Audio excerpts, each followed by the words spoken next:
Jeigu jūs domina dokumentikos apie sektas ir kultus, tai turiu rekomendaciją, kurią galėtumėte rasti Netflix'e ir ji vadinasi Wild Wild Country. Ši 6 serijų dokumentika pasakoja apie Radžnišus, tai yra Indijoje gimusi meditacinį judėjimą. Dokumentikoje pasakojama apie Ošo, kuris Punos mieste įkūrė tokio dydžio ašramą, kuriame nebetilpo jo sekėjai ir dėl to jo dešinioji ranka nupirko ketvirčio Lietuvos dydžio teritoriją Oregono valstijoje ir persikėlė ten su 10 000 pasekėjų.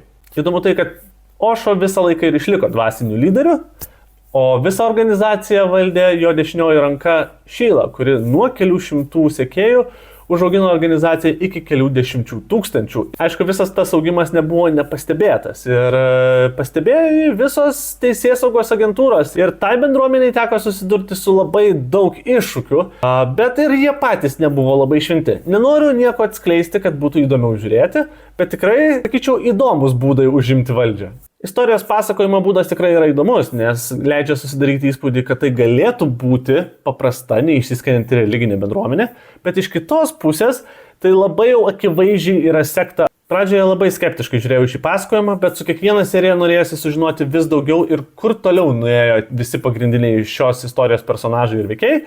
Tad labai rekomenduoju ir jums pasižiūrėti šį pasakojimą, o jeigu jau matėt, pasidalinkit savo nuomonę komentaruose ir nepamirškit manęs pafollowint.